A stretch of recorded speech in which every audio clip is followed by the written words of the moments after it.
Welcome to Aurora Connects. This is episode 10 for May 29th, 2020, Aurora Actors. I'm Monique Williams, Associate Artistic Director of Aurora Theater, and as always, joined by Artistic Director Josh Costello. How you doing, Josh? I'm good. How are you? I'm doing great. Josh, I have a little treat for you today by way of the quote. So let's see if you recognize this one at all. The year is 1994. The company is Cooney. In town, they say the secretaries here are a bit loony. We are secretaries, and we do things secretarial. And once a month, we kill a guy and cut him up for burial. I do not know this play. Yeah! So this is from The Secretaries by the 5 Lesbian Brothers, which is a writing collective made up of Lisa Crone and Maureen Anglos and Babs Davy, Dominique Dibble, and Peg Healy. And they were writing a lot in the 90s. And I just think that this play, it's wildly comical. And I do think a Bay Area theater did it not too long, maybe within the last decade, but I just think that Stacy Ross and Martha would be so phenomenal in this play. So it was just a way to just put it out in the universe that maybe these two actors in this material could come together one day. I love that you're using your quote to do some casting. That's great. or at least putting some things out in the universe, I think. So friends watching along, please do remember that you can always comment in the comment box on both Facebook Live and YouTube. And also, we would love it if you hit that thumbs up. If you're on YouTube, subscribe to our channel, smash for those bell notifications so that you'll always know when we're releasing a new video. Josh? And if you are moved to support Aurora Theater Company through this very, very difficult time, you can go to our website at auroratheater.org and click on the donate button at the top right. Thank you so, so much. Awesome. Today we are joined by 2 wonderful Bay Area actors who you've seen in Aurora on our stages. In fact, you've seen them together at Aurora on our stages. So we are joined today by Stacy Ross and Martha Brigham. Welcome, welcome, welcome. Hey. Hey there. It's great to see you both. Yeah, it's good to see all of you. It is very good. On the screen. So tell us, Stacy, let's start with you. Tell us a little bit about the shows that you've done at Aurora and some of your background, how you came to be an actor, a Bay Area legend. Kiss of death, Josh. Thanks. My first show at the Aurora was directed by Tom Ross. It was the first Pinter he had ever done, and it was an evening of Pinter. So there were 3 Pinter plays. One called Silence, which people were amazed that we did the whole thing. And I did a couple in that old space at the Berkeley City Club. Yeah, and then did quite a handful with Barbara Oliver once. It moved to Addison, and I got to the Bay Area. I went to college north of here in Chico, and liked Northern California a lot. And after school, I got a job at Cal Shakes in 1992. Oh wow! And I really liked the area. My brother lived in San Francisco at the time, and I stayed with him that summer, and I just really liked the area. It was just my speed. I felt like I didn't have a real need to go to New York. I felt, and kind of still feel, though I have a lot of fun in New York, I feel like it's like Disneyland where you might die on the rides. And it just never, I was never drawn to live there. I like to visit. And I grew up in LA and didn't have any real desire to live there, or didn't think that my chances in front of a camera were very good, especially like now. But I just liked the speed of things here, and Well, you've had quite a career in the Bay Area. You've worked at Cal Shakes a whole lot and lots of other places as well. Yeah. Well, another thing is I never left. I watched people go. And when the attrition rate, which for a while was pretty high, you know, in some sense, I waited a lot of people out. So it's not like, wow, what a phenomenal talent. We'll just let her do anything. It's like, she's still here. Let's give it to her. You know, and it's not modesty. It's like some really fine ladies moved east or south. And stuff that they might have gotten, I ended up with. Because, you know, same age range, blah, blah, blah, you know. What I find interesting is as you get older, there is no type. You're just older. It's kind of funny. We can go into that later if you want. All right. All right. We'll come back to that. Martha, how about you? How it's you've had quite a career too in the Bay Area, not as long and distinguished as Stacy Ross, but you've done quite a bit of wonderful work.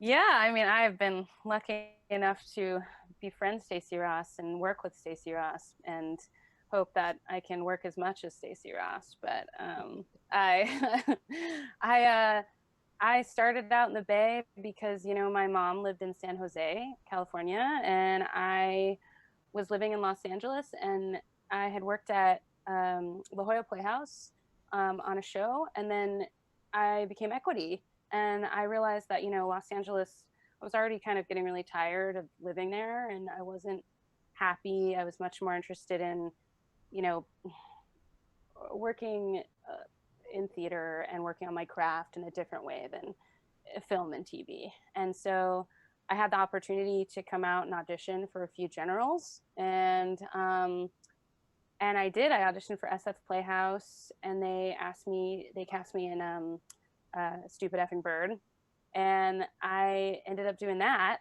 and then like moved to New York for like maybe 5 months, and then I booked The How and the Why at Aurora. I remember actually emailing you, Josh, because you were helping with the casting, and I was like, hey, you know, that was the only show I'd done was Stupid Effing Bird, and I was like, hey, I saw that show. Yeah, that's right. Okay, so then, and a lot of people had seen it, which was really cool in the Bay Area. So, you know, although I was brand new, I had made a lot of friends through that. And coming back, I was only really coming back for a quick kind of 2-week vacation from New York to see my mom and to audition for How and the Why. And then, you know, met Nancy Carlin and Joy Carlin, and ended up booking a part and realized, like, you know, I wanted to build my resume, and I loved San Francisco and the Bay Area and Oakland, and I loved the people and the community, and I'd only been there for so long, but I just felt at home, you know. And I think it's funny because I'm originally from Massachusetts. I was born and raised, and I think like it's got some sort of like the beauty of Boston in the way of like the water, you know, like the history. The city itself, San Francisco, is beautiful. So it's like, I think I just felt at home there in a way that I was surprised about. So I stuck around. And I was really fortunate to like work with, I did Miss Bennett, which was wonderful, and at MTC with Lauren Gunderson and Margot Melkon. And I got to do Leni at Aurora after the How and the Why. So I was fortunate to work with such just amazing people right off the bat, you know. And I don't know, like it's been beautiful, my time in the Bay. And of course I am moving to New York. I'm one of those one of those people. Gotta do what you gotta do, honey. I know. Now that you've mentioned, that terrifying Disney ride, really excited about that. No, but I go in like August, and of course, like I'll be back. Like I think that I've made some wonderful family connections, and I just love it in the Bay, so I'll be back. But that was kind of the beginning for me, and I don't think it's gonna end anytime soon. Is Leni how you two met, or did you meet some other way? We met during doing a reading, I think. Tracy Ward directed Little Eyolf at Aurora. That's right. Yeah. That's right. Yeah. Mm-hmm. Yeah. So that's where we met initially, yeah. What other projects and shows have you worked on together? Not that many, surprisingly. I think that's it, huh? We've had That's to so work. weird. It's so funny because I think of you two as being like, theater buddies and We are, yeah. Well, and people Yeah. would say, hey, have you met this gal Martha Yeah. Brigham? She really reminds me of you. And it would be like, hey, yeah, actually we're going to work together next year. We just did this reading together. Yeah. It's But then true. it kept happening over and All over the again. Hey, time. do you know this? Yes, I do All know the Martha time. Brigham. Yes, I know you. I remind you of her, and vice versa. Cool. I know. Cool. It was know? What like, are the qualities? What is it that people are reminded of in the two of you? What are the qualities that are similar about you that you think people are seeing? I do think people sense that you want us on your side in a fight. yeah, Big gang yeah, that's right. I would agree with that. I think what we've, oh, there we go. Also, we both happen to just be like cheersing at this moment. There you go. Yeah. Another quality. No, This is our happy hour. It's good. this is a happy hour. I mean, it's time for us, but no, also like when we started, so when Jon Tracy like cast us in Leni, I think he had also these feelings of like similarities. And then we realized that while we were doing the show and in rehearsal, he'd be like, I don't know, like it'd be like, get up and walk to this area, and I would do it and she would do it. And somebody would be like, wow, you guys, how long have you been working on this thing where you walk the same way? And we were like, we didn't work on that. Yeah. Well, in that play, you were playing the same person. You were playing the same character. Yeah. Which was, So when people, before we started, when people would say, hey, she's a lot like you, or you're a lot like her, I would be like, well, that's going to really come in handy in a couple months. Really come. Exactly.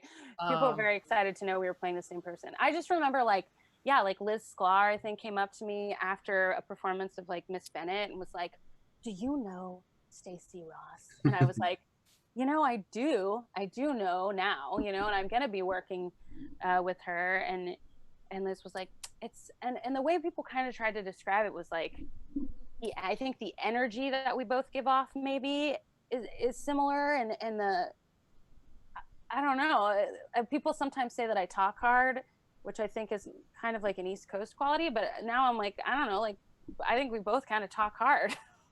WTF, Marth. I love I you, think girl. what became fun was like sometimes people are like, do you know who you remind me of? Martha Brigham. And so you just kind of like steal that from them a little bit, and it felt kind of fun. Oh yeah. But yeah, I think we have a swagger, and then you can put a dress on that swagger, and we're that too. I think we have a gender fluidity that comes natural to us. That is not something we've ever really thought about until people started actually talking about gender fluidity. Oh my gosh, I think they're talking about me. Yeah. So I mean, I think that's part of it. I mean, my whole life, people have said, you remind me of Jodie Foster, which is like a huge compliment. But I don't look anything like Jodie Foster. She's a natural blonde, freckled, pointy-nosed Swede, and I'm like, not that. But I think it's an energy and a vocal quality that if you really ask people to be honest, they will say, well, yeah, there's some male in there, isn't it? And it's like, yes, and it's okay. There is some male in there. There's a lot of male in there, but there's a lot of female too. Yeah. And Martha, you were... No, go ahead. Which often surprises people. And I wouldn't say always pleasantly. It's like, oh my God, she's a girl. And it was like, what'd you think you were getting? Well, I was going to say earlier, Martha, when you were talking about Stupid Fucking Bird, and I think I remember you telling me once that you felt like that was being cast against type, playing the ingenue. Oh yeah. Yeah. I when I originally got the call to audition, I had known the play because it was in Los Angeles at Boston Court Theater, but I had never seen it. And then when I got the audition, I was like, I don't think I'm going to watch it because I don't want to put myself into that role. And so when they called me in, I totally thought it was going to be for Masha, for Mosh. Like it's just, I guess, and also living in Los Angeles for so long, there is this stereotype of like what a girl is, and what they're supposed to look like and how they're supposed to act. And it just wasn't what I loved about working more and more in theater was like the opportunity to be Nina, you know, and like, and be me still. And I think that was like really, I don't know, really a beautiful realization about being able to be on stage and how there's this openness that we have, you know. And yeah, like I had no idea that I would be the Nina, like idea of Nina, that just didn't seem to make any sense. But then, you know, and when I got to play it, what I loved with SF Playhouse, and Susie Milano directed it, it was like she gave me the freedom to do it my way, you know, which was that, you know, what we're talking about. I think this energy that we have. So yeah, it's been wonderful, and like even like the how and the why, you know, that character. I get to play these like really intellectual, you know, women that like I'm lucky to be able to, I think, have this gender kind of fluidity in a way that before maybe was judged harshly, you know, and now it's like Stacy said, That's interesting. It's now, yeah, it's present now. I'm really curious about the qualities you two might admire in one another, having unpacked the things that you recognize as similar.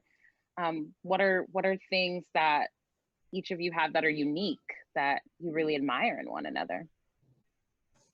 Oh, well, I mean, listen, first of all, like Stacy's been so many things to me through these like 5 years of living in the Bay, just getting to know each other. I admire so much about her. I mean, her passion, her fierceness, like the drive, and like the anger that she lets like out, that like you know, like when we have conversations about like sometimes in the theater world, that something that aggravates us, something that is difficult to face as a woman, you know, like she's shown me that it's okay to talk about it and be angry about it and have a conversation about it. And you know, I guess like I was new to this world, and so having someone like Stacy to kind of,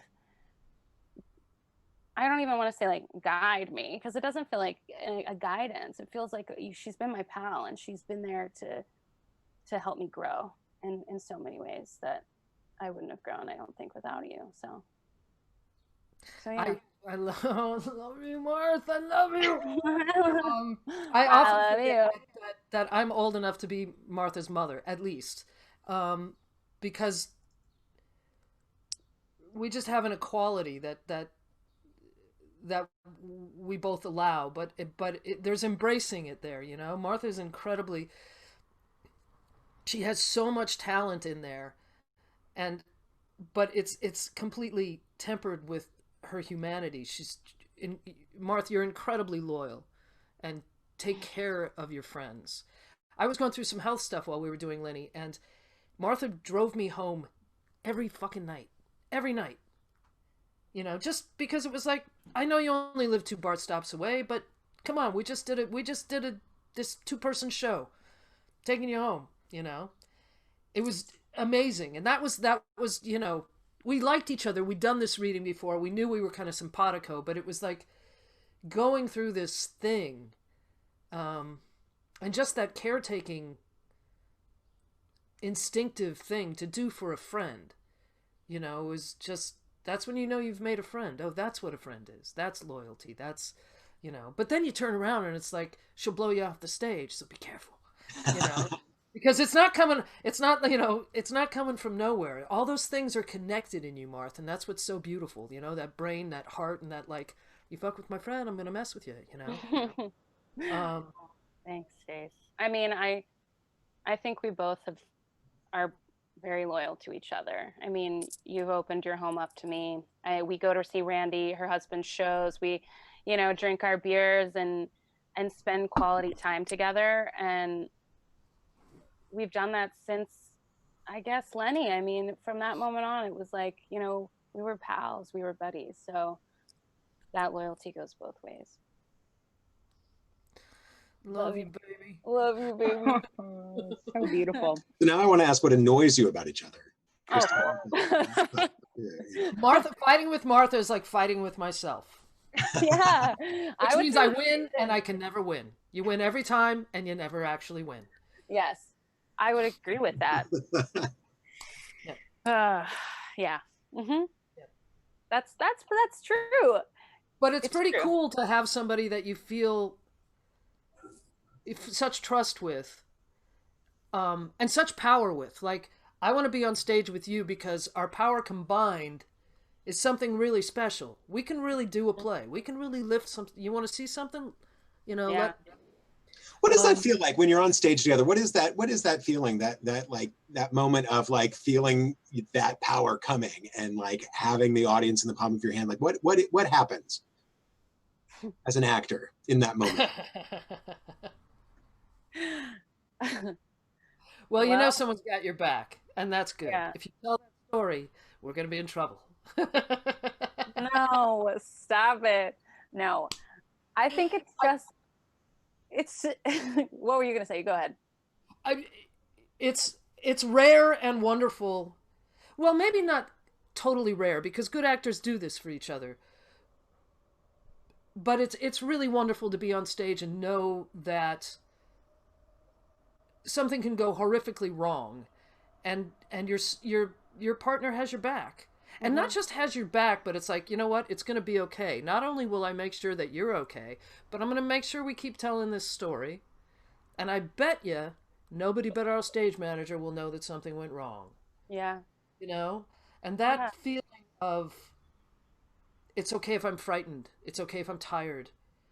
It's okay if this part of the play slaughters me and I'm afraid I'm not going to get through it tonight because I'm in an emotional place tonight or whatever, you know? It's really wonderful to get on stage and do a little vocal jazz, as it were, you know? It's never the same tune every night. You got to play the tune. That's true. But it's okay when you trust. When there's trust, you can riff, and you're still playing the tune. You know, you're still doing the play. You're not taking liberties with that playwright's words or intent. But things can be spun. Riffs are done. That's what, you know, musicians, that's what they do. They're still playing the tune. Yeah. Their solo might be a little different tonight, you know, from time to time. And to know that you can do that and your partner can be there with you is really... And it was, I mean, we were so connected. And I think that, you know, Jon Tracy had mentioned, and this kind of goes with a lot of plays where it's like there's a tennis match and who holds the power and here and who holds the power here and who's losing and who's winning and now who's kind of, why are we in the, you know, like love kind of situation, and when you can work with someone like Stacy and have our ability to kind of connect the way we connect, like she was saying, every night was different in its own way, and who held the power in spots that never had held the power versus, you know, like it was all new and exciting, yet the trust was established so we could go for it. And it was fun. It was like, I remember, you know, some nights where it was like somebody would be, you know, coughing in the audience or something, and of course like Stacy would have like cough drops like in her pockets, and somebody caught, and we had the ability, we were so like strong with each other and connected that like if Stacy was like grab cough drops and like walk up the aisle and, you know, hand it to somebody and like, okay, and like walk, and I would be like, are we ready, we're gonna continue, you know what I mean, like, and you know, and like Sarah Greenman's, I feel like her, like Leni gave us the ability to do that too, right, because it was like an audience interaction. She gave us that ability, but it also was just like, it became really fun and safe to, like it just became fun and safe to go to those levels that you don't usually get to do with people that just you can't connect with in the way that we connected, you know? Totally. It also must be said that from casting throughout, Jon Tracy. Mm-hmm.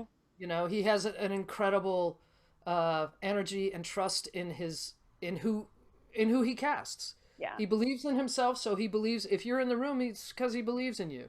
And he's going to make it so that you can do whatever impossible high dive you feel needs to be done with the twist and the half gainer and all. He's going to make it so you can do that. Yeah. And like want more, like push you. Yeah. And like make I think I can add another flip more. on there. If I just get a little more. So another interesting thing about that production was it was in Aurora's smaller space, the Dash-I wing, and the audience was on two sides opposite each other. And so you were always watching the actors in front of the other section of audience. So it was even like an even more intimate version of our main stage in a way. Yeah. What was that experience like, always having, you know, to split between these two sections of audience in such a tight space? I mean, for me, it was wonderful. I like being that close. And also, it's also, for me, it's an extra, you know, area of, ooh, this is lovely. When you're that close and you're allowed to talk to the audience, you're allowed to see the individuals. You're allowed to play with them and off them. And I also just think it was perfect for the play because she was that person, Leni Riefenstahl. You know, it was like, it was set up so that watch us present the work. I mean, kind of perfect. Yeah, there were movie screens behind each section of audience too. So we were seeing. And to start with the script of her life coming from darkness to the floor. I'm not sure if Sarah Greenman was into that, the playwright. I don't know what she thought of that because I didn't have a chance to ask her about that moment. But the play kind of started with like, you know, a little bit of German and then boom, the script fell from the sky, you know? People were like, what? Yeah. You know? And I was like, thank you, Jon. Thank you, Jon Tracy. You know? Totally. Yeah. And was it Amanda who had to like climb a ladder every single show just to like put this and load that puppy? And then, you know, there is the night it doesn't fall. Yeah. Yeah. Well, you know, theater, live theater. But which we love and we miss. Yeah. No, it was, yeah, I think just the idea of also I love the fact that an audience is looking at an audience too. Like how awesome is that? Like to be able to be witness, you know, like of an audience in front of you as well and how they're reacting and like taking that in and experiencing that. And then, you know, like, and us being able to experience both, like, and who's watching the film and who isn't. And it opens everybody's minds up to something new, you know? Yeah.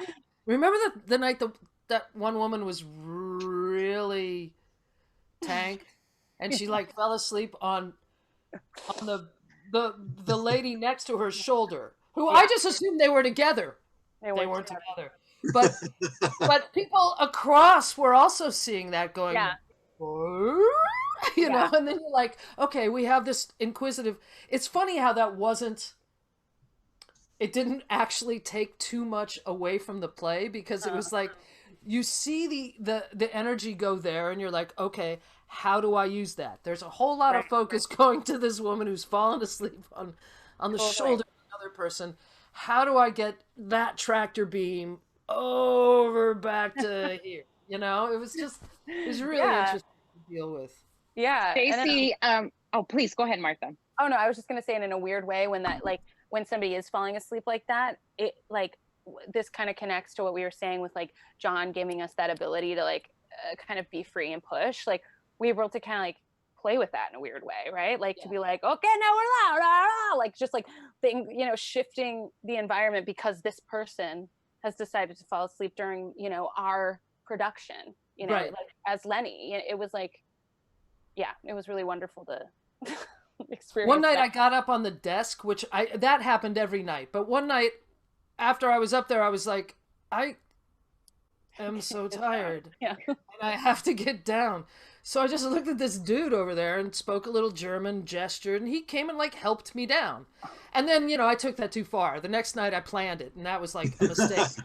But the first time in the effort of like, I'm tired and sore and I need to get off this desk safely, just stay in character and demand that this person help you. And he was very nice and did that. And I said, thank you. And I think I called him handsome or whatever in German, whatever. Yeah. So it's like, yeah, you can do that. But that's also, I really feel like that's a hallmark of a Jon Tracy show. you have that license. You know. Well, Stacy, I was going to say, I know that you've sort of played concierge for audience members at Aurora many times midstream of shows. Well, I just wonder what other, from both of you, what other sort of unique features do you experience while performing at Aurora, or what makes Aurora different than other places you may have worked? Yeah. Excuse me, the Aurora is sort of the example of, oh, this theater is a community. Our theater is built up of a community of patrons and actors. And it's like, often that's true-ish, really. But with the Aurora, I feel like it's the epitome of that. Because the people who come to Aurora are so dedicated to this theater. For theater first, you know, theater first, and A, theater, B, this theater.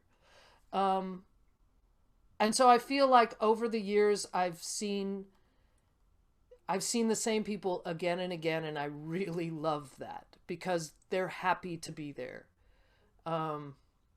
Truly. And I think that's, and also they really interact with it in a really visceral way. That is also quite intellectual, you know. But I to me, it's the epitome of our theater is made up of a community, because I've been there enough to see it literally in the flesh, literally in the patrons, you know, that more than once I've held a door for as they make their way to the street, which now, you know, in these later days meant, you know, oh, ma'am, are you okay? Yes, I'm just waiting for my lift. Okay, great. You know, yeah, it's Martha, over to you. Yeah, I would second, like, I've being relatively new to the Bay and having, you know, I did Stupid Fucking Bird, but then I went away and I didn't know anybody, and Aurora was like the first theater that I, you know, decided to move to the Bay and live here. It was the first theater that I was able to work with, like, kind of becoming a Bay Area, you know, person. And the community, and that was, you know, God, that was probably early 2016. And immediately, like, the community became like family in a way. I think there's something to say that, like, every time I go back, even if it's an audience member, there's an audience member that recognizes me from a show that I had done, you know, and has specific, like, memories from that show. And you know, and I've met some, like, wonderful people through Roy that I don't think I'd ever have met. Like, I remember they were doing a show over at Berkeley Rep, and then Kathleen Chalfant and Ellen McLaughlin came to see How and the Why. And, like, it happened to be the How and the Why that the man, like, I don't know if he didn't have, like, a heart, he just, like, I don't know. Remember that he passed out? And do you remember this at all, John? I don't know. But, like, he passed out, and then Nancy, Carlin, and I are on stage, like, and, like, sorry. You know, yeah, well, no, he was fine. Everything's fine. He was totally fine. And he wanted to, like, continue watching the show after, you know, like, it was like, no, you know, but, like, something happened, and then we stopped the show and, like, spent like 30 minutes or something. You know, the EMTs came checking everything out, like, the community, everybody stayed though, and just waited that 30 minutes, like, including Kathleen Chalfant and Ellen McLaughlin, who had been, like, in rehearsal all day. And then we started the show back up, you know. Nancy said her, like, famous line that happened to be in the show that was like, well, that was weird, wasn't it? You know, and, like, continued on, and everybody laughed, and like, and the show must go on, you know, and it did. And then after, like, had a glass of wine with them and talked about, like, theater and live theater and what that can do. And that was my, like, kind of beginning of, like, Aurora experiences. And then, like, that, and also just the intimacy. You know, I've never been in a theater that feels so intimate. And now that I've done, like, I did two plays in the Dachau, and both had separate, you know, setups, and still so intimate. And it was just, I've never been in a theater that felt so close to the audience in many different ways. So close physically, but close like emotionally, you know. And even after, I remember after that whole situation where we had to like wait for 30 minutes until we started back up again. Like when we did start back up again, it was like, or even like walking off stage to be like, okay, we're gonna go off stage. Like people are like, you're doing a great job. You know, like it's just like kind, wonderful community that supports you and recognizes you from wherever I am. Like I'm like, oh wow, you know, such a support group and family. Thank you both for that. I feel so lucky to be a part of this community. Yeah. I love the closeness as well. My formative experiences in college were in a black box theater. So to go there, it's just such a balm. I don't get me wrong, I love Cal Shakes. I've had great times at SF Shakes where you're literally out in a park going, I hope they can hear me. I better use my hands. It's so great to be at the Aurora and go, I'm going to keep my hands right where they are, and I'm going to an eyebrow, and they're going to know what I feel. It's like to get to run the gamut is really wonderful. Yeah. Wonderful. The closeness. So hang in there. Yeah, we are gonna be okay. We are. Yeah. Speaking of that, so how are you guys? How are you doing these days with no plays to do? How are you keeping busy? And what is it like to be an actor during the time of COVID? Martha? Sure. I mean, it's been a really strange, trying time, I think, for me. And I'll be honest about that. I think, you know, I was in mid-production of Gloria at ACT, and it closed, you know, so unexpectedly. Like we had gotten kind of the notice of like maybe in 4 days we were going to have to close production. But then the next day, everything shut down. And my mom, like, thank goodness, luckily had come to visit me and seen the show the night before, so like got to see my performance. Nice. Yeah. And from that point on, you know, there was those like that month I decided to go to New York City where I have like loved ones and stay here, but that kind of transition between like I was so busy in the mid-production, you know, and I know Stace, like you understand this, it's same. Yeah, that transition between like, wait, I was just doing this really big show, you know, and it's my first time at ACT, and I was so excited to be there and be present and I had a great cast, and then it was over, and then I keep saying like the new normal, but like creating the new normal for yourself and what that means for theater, and as an actor, that's what I do, you know, consistently, pretty much full time, what that's going to look like in the future, and what the new normal is. Like I've been luckily doing some readings with people where, you know, it is Zoom based, and I was saying this earlier, you know, where it's like you have a script and you have to remain the eye contact has to be with the camera, you know, and so you don't get to like the something that's really great about connection, right, is like listening and it's something like you're hearing response and responding to that, and like I'm looking at a camera, you know, and I'm like hearing you, but they want me to look at the camera because it looks like I'm looking at you, you know, and this whole like new world I'm not quite used to. It's different, and I miss being on stage. I miss the teamwork, the connection. I long for that because that's what I've been doing and what I love to do. And so it's been hard. And I think there's something about being productive and you know, it's like, I always like use this kind of where it's like your room is, you know, really messy and you have to clean it up, but it's like, oh, but it's just too messy to clean up. You know, it's like, it's that feeling of being unproductive. It's like, but it's just too much to be doing. I can't, you know, and like, so yeah, I think my brain is just, you know, trying to figure out what to do to keep busy and to, you know, continue having hope for the future with this new normal. But also lots of TV shows. That's also part of it too. I'm going to tell you, I started the Mary Tyler Moore Show. I've never watched it before, and I decided now's the time. Nice. Murr! Yeah. Murray! I'm like really having a great time.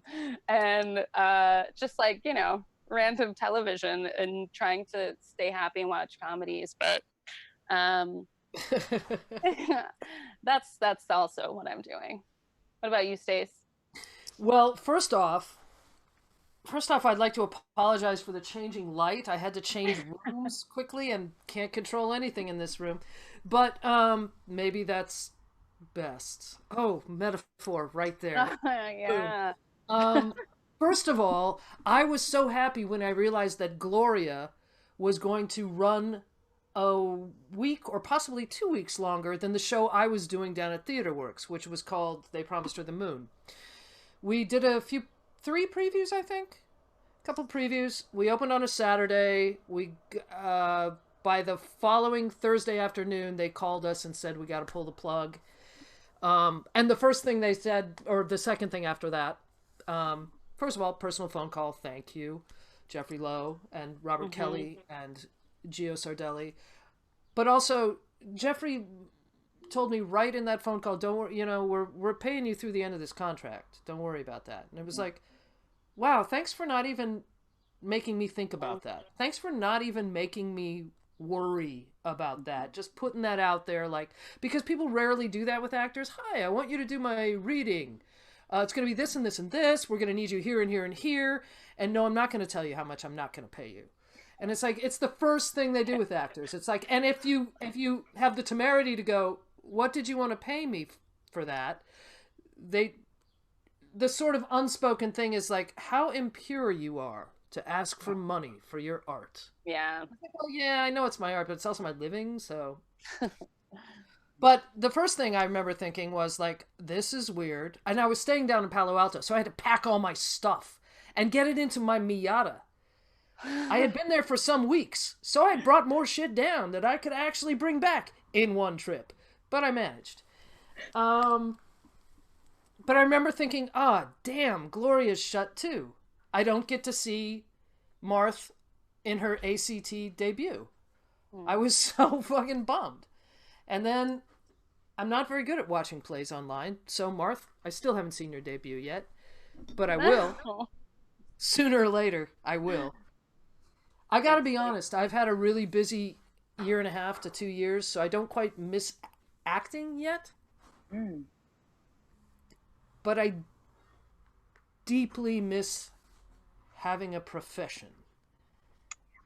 Because I feel that my profession is hopefully just slumbering. But realistically gone for... Well, I think I'm going to miss acting before it comes back. You know what I mean? I think it's going to be a while. I think they're going to figure out this Zoom connectivity before we get a vaccine. So that's difficult. But to be honest, I haven't actually missed the actual act of acting. And although I've enjoyed seeing people doing Zoom readings, I'm not very happy with the product. So it hasn't really scratched that itch that admittedly I don't quite have right now because I had a really busy 1.5. I was on stage a lot. I had some time in between, but also many gigs overlapped. So it's nice to have 2 fantastic roles at Aurora in the last year. And what a gift they were. They both taught me so much. I'd never done a one-person show, and I'm not signing up anytime soon. Well, you were fabulous in it. Yeah. Well, thank you. I learned a lot. So I mean, I'm gardening. I'm trying to get out and ride my bike because I wouldn't say the COVID-19, but I got a COVID 8 or 10 that I've gained. So time to find some sort of exercise. I garden. I'm a picture framer, and evidently people still need frames during a pandemic. News to me, but yes, more than ever. Yeah. They're like, we should hang everything up. Been framing pictures. Well, as Trevor Allen put it, tired of looking at that one wall? Change it up. Call Stacy. I was like, well done, you. I got to hire you for some publicity. So, I mean, I have things to do, but I'm terrible at doing my own schedule. So I can't say that stage manager handing you a schedule for the week. Yeah. It's like, and now you will do this. Well, of course I will. And of course I'll have my lines by Friday, you know? But instead it's like, in my eye line right now is clean laundry in a basket, and it's been in that chair for days. It's clean, but I have no desire to put it away. Trying to put it away just demonstrates how little space I have. So this is my life. I wouldn't say I'm rocking it, but I'm so aware of how lucky we are to have grocery stores and nurseries and unemployment payments for those getting it. For this is a devastating time, and I feel that I've been really fortunate within it. You know, I'm sequestered with my favorite person in the world, so things could definitely be so much worse. I am a little jealous of Dawn's haircut, because who did that? Did you get that after? Stacy, this is Grow Out. It's so dope. I know. It looks From great. the like Bull in a China Shop just closed, and I'm gonna chop off all my hair. This is the Grow Out from the Bull in a China Shop haircut. Why didn't I do that? Why didn't I do that? This is okay. I'm actually realizing I was gonna grow it out anyway, so we're finding out what my new color is. Yeah. And Josh, what you've done with your hair, very different. Thank you very much. Always. Fucking beautiful. Yeah, it's very nice. I've decided I'm just never going to cut my hair. I'm doing a new thing. I'm going to just be a professional chef, mixologist, never cut my hair. I'm changing everything now. Okay, wait. Chef or mixologist? Both. Okay, I'm coming over. Yeah, come on. I'm in New York. It's just a quick flight. Okay. Thank you both this so much. conversation, has definitely been a highlight of the week for me, to chat with you two wonderful, wonderful humans.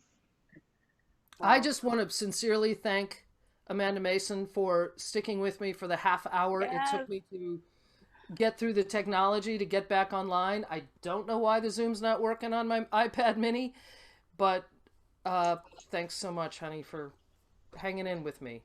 Yeah. Amanda is the best.